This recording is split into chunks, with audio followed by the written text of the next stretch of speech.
Welcome to Module 1 of the Sexual Harassment Prevention Training for Employees provided by the Human Resources Administration Division of the Georgia Department of Administrative Services.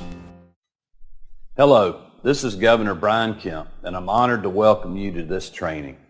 On my first day in office as Georgia's 83rd governor, I signed an executive order that requires mandatory sexual harassment training for all state employees, along with uniform standards for preventing, reporting, and investigating allegations of sexual harassment in the state's executive branch. Every employee will be trained to prevent and properly respond to harassment in the workplace. This course will walk you through our expectations to ensure a positive work environment in state agencies. Preventing sexual harassment and establishing clear guidelines on the handling of complaints and investigations are important responsibilities of state government. My executive order and this training set a high standard for workplace conduct. As governor, I will not tolerate sexual harassment in the workplace. This will ensure a safe, respectful work environment for all state employees and the constituents with whom they interact. We must join together in this important effort and continue our work to keep Georgia a wonderful place to live, work, and raise a family. Thank you for your commitment to a harassment-free workplace in state government.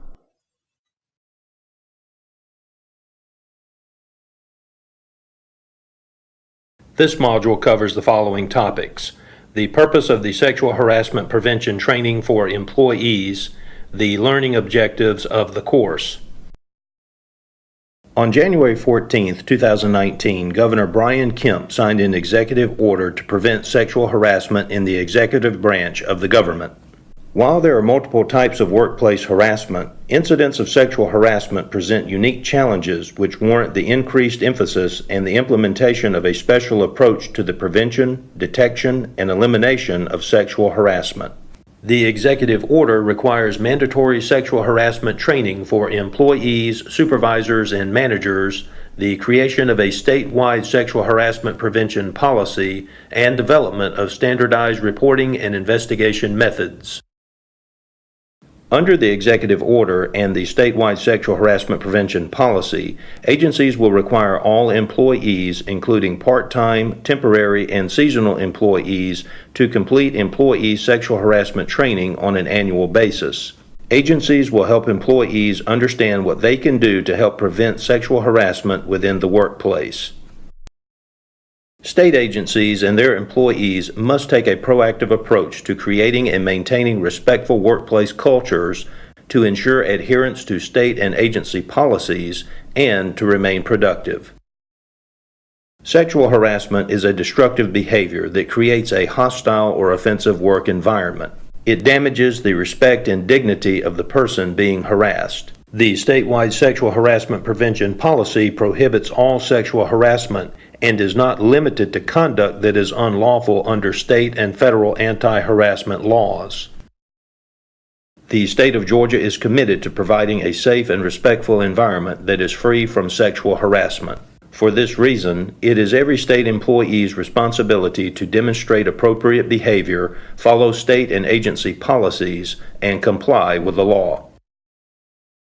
During the course, you will be presented with information that will help expand your knowledge and awareness of sexual harassment.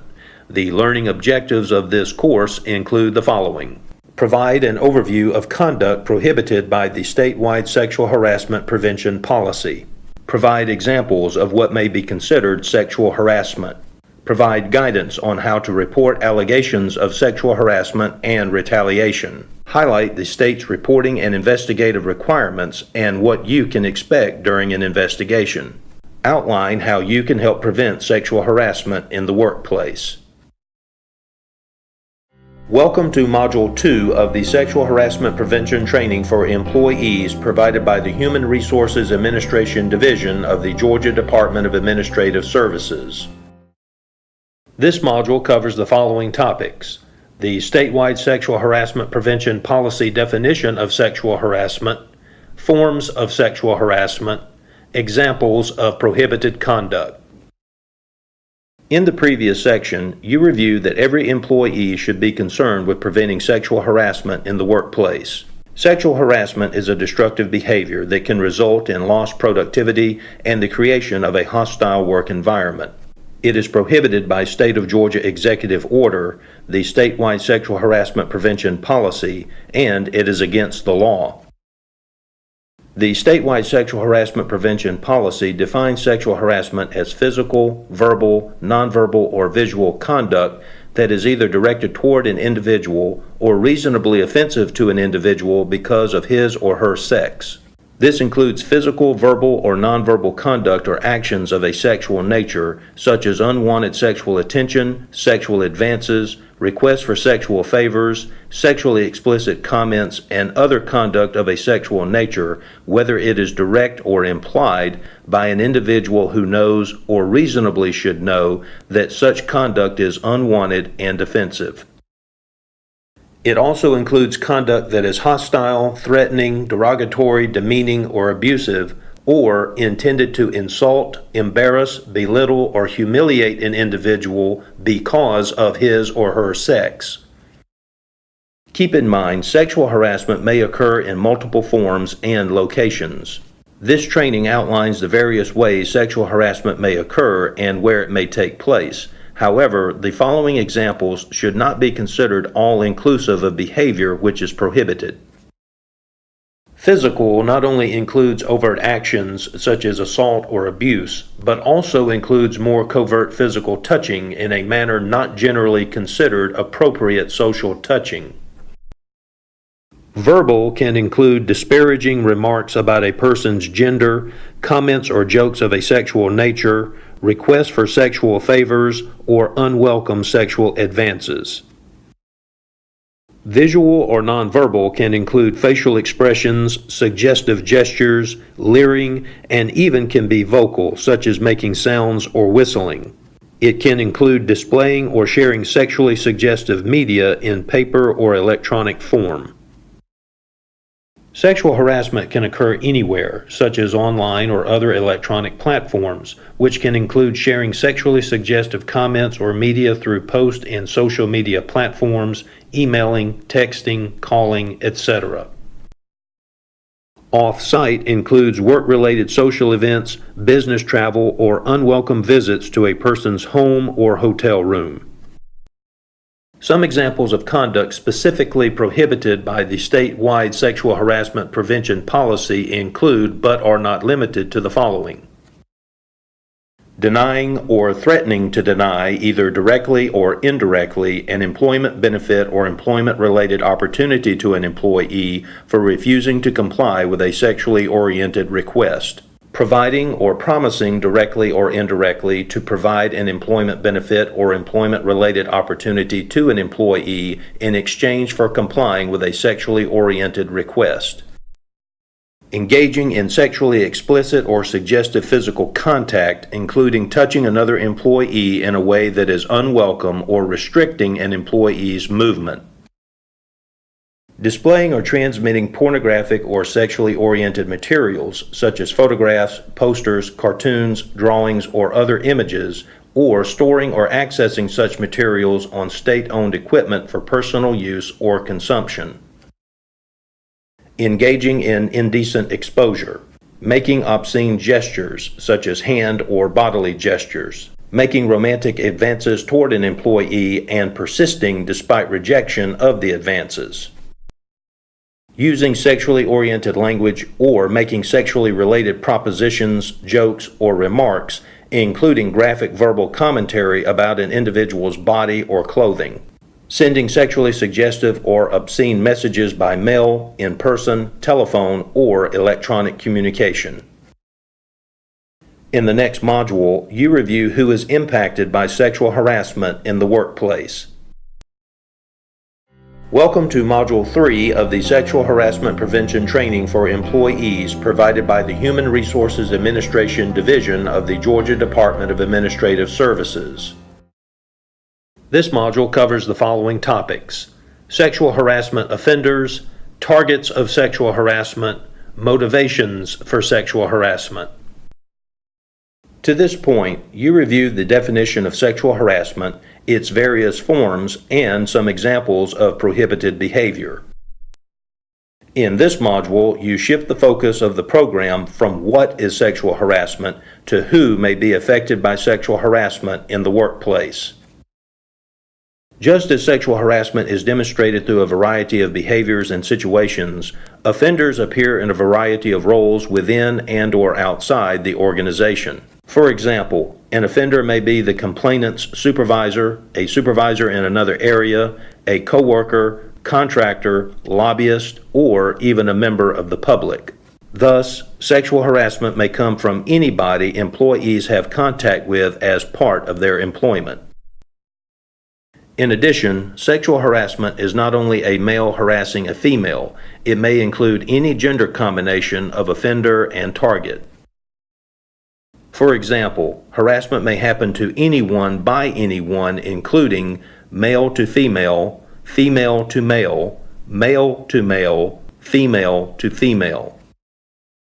Keep in mind, a sexual harassment complaint or report may be made by bystanders or witnesses not directly targeted. For example, a group email or text including sexually explicit jokes and/or pictures could be considered offensive by one of the recipients. Another example may involve an employee repeatedly witnessing a coworker being touched inappropriately by another employee. This bystander could make a hostile work environment sexual harassment report. So, what is the motivation behind sexual harassment? A common belief is that sexual harassment is primarily about sex or sexual gratification. However, it can also be conduct directed at someone because of his or her sex, regardless of whether it is conduct of a sexual nature. An example is a male supervisor or manager that only berates female subordinates for mistakes, but not male subordinates. The research indicates sexual harassment is actually about exerting power over another person. Sexual harassment is the method used to dominate and control someone. This reality supports the fact sexual harassment often involves persons of unequal authority. Another possible cause for sexual harassment is the blurring of social and business behaviors. Employees should treat each other with the same dignity and respect in social settings or off-site work situations as they would in the workplace. Employees should always be conscious that sexual harassment can occur in any setting. Regardless of the cause, sexual harassment is prohibited in the state of Georgia. Welcome to Module 4 of the Sexual Harassment Prevention Training for Employees provided by the Human Resources Administration Division of the Georgia Department of Administrative Services. This module covers the following topics: types of unacceptable behaviors, how to recognize and report retaliation. In previous modules, you reviewed what sexual harassment is and the various forms and types of sexual harassment. You also reviewed how sexual harassment may come from anybody an employee encounters as part of his or her employment, and that sexual harassment is not only a male harassing a female, it can include any gender combination of offender and complainant. In this module, you look at behaviors which could escalate into harassment if not addressed promptly. These unacceptable behaviors are unprofessional and prohibited. You also review how to recognize and report retaliation should it occur. Unprofessional and prohibited behaviors can adversely affect morale and productivity and make it difficult for an employer to maintain a respectful, harassment-free workplace. Unprofessional behaviors consist of conduct which is offensive, disruptive, and disrespectful. Some examples of unprofessional behavior include gossiping, talking negatively about another employee without their knowledge, teasing, shouting, arguing, bullying, and calling people inappropriate or unwanted nicknames. As a reminder, such conduct could be considered sexual harassment if the behavior involves images, content, language, and/or jokes of a sexual nature. Unprofessional behaviors are unacceptable and can escalate into situations which could be considered sexual harassment. For this reason, it is vital that you as an employee of the state of Georgia take a proactive approach in creating and maintaining a respectful and harassment-free workplace. This can be accomplished by demonstrating the appropriate behavior, following the statewide sexual harassment prevention policy, and complying with federal and state of Georgia laws. Creating workplace environments free of harassment also includes making sure that employees who file a complaint or report of sexual harassment are not subjected to retaliation. Retaliation is an act or omission intended to punish or otherwise negatively impact an individual for submitting or assisting with submitting a sexual harassment complaint or report, participating in a sexual harassment investigation, or for otherwise opposing sexual harassment. Agencies and employees are strictly prohibited from acts of retaliation. If you feel you have been threatened or retaliated against in any way for taking any of these actions, you should immediately report what has occurred. The details of how to report are covered in the next module. Employees who are found to have engaged in sexual harassment and/or retaliation in violation of the statewide sexual harassment prevention policy will be subject to corrective and/or disciplinary action. Corrective or disciplinary action will be determined by the agency and based on the severity of the violation of policy, up to and including termination of employment. In the next section, you review how to submit a complaint or report and what to expect after its submission. Welcome to Module 5 of the Sexual Harassment Prevention Training for Employees provided by the Human Resources Administration Division of the Georgia Department of Administrative Services. This module covers the following topics: who should report sexual harassment, when to report sexual harassment, how to report sexual harassment. In the previous sections, we reviewed behaviors that are considered prohibited sexual harassment and retaliation in the workplace environment. The best way to stop sexual harassment is prevent harassing behaviors from occurring and report them when they do.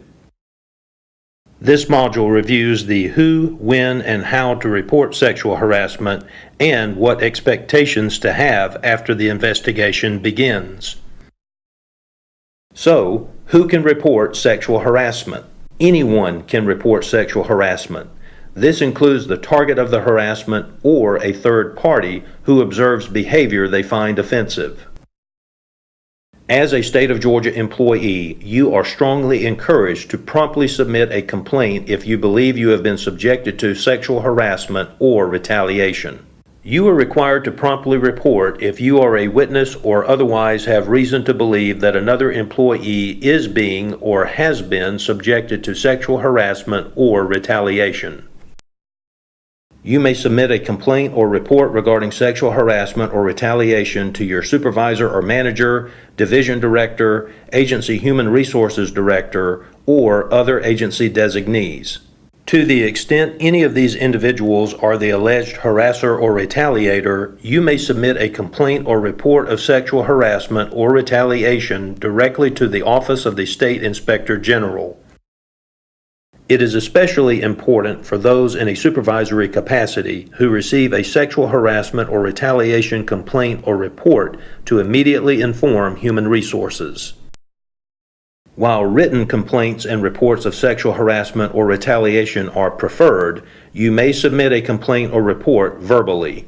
For your convenience, your agency may provide a form to use as guidance.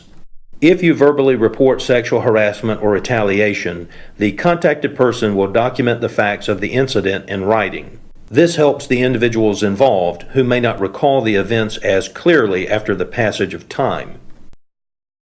A trained investigator will promptly investigate all reports of sexual harassment and/or retaliation. This investigator may come from within your agency or may be assigned by the Office of the State Inspector General. Reporting sexual harassment and retaliation in a timely manner is important and helps your agency take appropriate and immediate action when a sexual harassment or retaliation incident occurs. Keep in mind, if you submit a complaint or report anonymously, the agency will make every effort to investigate, but may be limited if sufficient information is not provided. In addition, the investigator may need information from you to do a thorough investigation. Consequently, it may become impossible for you to remain anonymous. Your agency and all parties involved in the investigation will make every effort to maintain confidentiality of the information you report. However, some information may be shared with agency officials and potential witnesses during the investigation. In addition, complaints and reports of sexual harassment or retaliation, investigative reports, final determinations, and other related documents eventually become subject to disclosure under the Open Records Act after the investigation closes. Conducting a thorough investigation takes time. If you are a witness or complainant, you may be asked for an interview to secure evidence such as voicemails, text messages, emails, etc., and possibly interviewed a second or third time. You must be honest and open about the facts of what occurred any time you are interviewed. The success of the investigation depends on full participation by all parties. Your agency may take interim measures while the investigation is ongoing. Interim measures are non-disciplinary administrative steps taken for ensuring alleged conduct does not continue and/or you are protected from retaliation. Examples of interim measures include changes to employment arrangements, work schedules, supervision, or other directives designed to protect all parties involved in the investigation. After an investigation begins, a report of findings is provided to your agency leadership within 45 calendar days. Your agency head may grant an extension past 45 calendar days if there are extenuating circumstances. Once the report of findings is issued, a final determination based on the investigative report is made by your agency within 21 calendar days. In the next module, you review the key takeaways which aid you in doing your part to make sure our work environment in state government is free from harassment. Welcome to Module 6 of the Sexual Harassment Prevention Training for Employees provided by the Human Resources Administration Division of the Georgia Department of Administrative Services. This module provides you with a key takeaways review of the Sexual Harassment Prevention Training for Employees. Sexual harassment is unlawful and prohibited by the State of Georgia Executive Order and the statewide Sexual Harassment Prevention Policy. It is harmful to the individuals involved, reduces productivity in the workplace, and obstructs the State of Georgia's ability to meet strategic goals. The statewide Sexual Harassment Prevention Policy defines sexual harassment as physical, verbal, nonverbal, or visual conduct that is either directed toward an individual or reasonably offensive to an individual because of his or her sex. This includes physical, verbal, or nonverbal conduct and actions that may occur in multiple forms and locations. Sexual harassment can occur anywhere, such as within the workplace or off-site, and in person or online or other electronic platforms. Sexual harassment may happen to or come from anyone, including supervisors and managers, coworkers, or non-employees, such as contractors or customers. Not only may it happen to anyone, but it may occur from any gender to another or within the same gender group. Sexual harassment may include offensive remarks about a specific gender or to someone of the same gender. Unprofessional and prohibited behaviors can adversely affect morale, productivity, and make it difficult to maintain a respectful, harassment-free workplace. Unprofessional behaviors are unacceptable and can escalate into situations which could be considered sexual harassment. It is vital that you, as an employee of the state of Georgia, demonstrate appropriate behavior, follow the statewide sexual harassment prevention policy, and complying with federal and state of Georgia laws. Agencies and employees are prohibited from retaliating against an employee for submitting or assisting with submitting a complaint of or reporting sexual harassment, participating in a sexual harassment investigation or proceeding, or for otherwise opposing sexual harassment. Immediately report these actions should they occur. Sexual harassment may be reported by anyone, and it is everyone's duty to report unprofessional behavior. A sexual harassment claim notification may originate from the individual harassed, someone who witnesses inappropriate behavior, or someone else to whom it was reported. Reporting unprofessional behavior, including sexual harassment, should happen when it occurs or is known. The best way to prevent sexual harassment is stop it before it starts.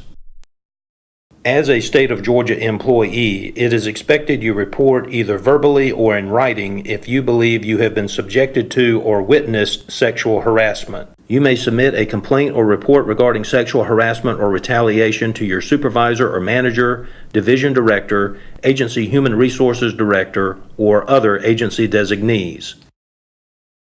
A trained investigator will promptly investigate all reports of sexual harassment and/or retaliation. This investigator may come from within your agency or may be assigned by the Office of the State Inspector General.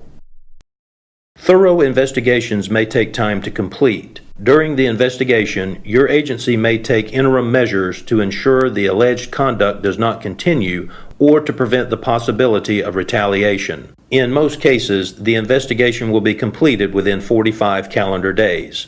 Your agency will make a final determination within 21 calendar days of receipt of the investigative report. As a state of Georgia employee, you can prevent sexual harassment and demonstrate a commitment to maintaining a work environment that is free from harassment.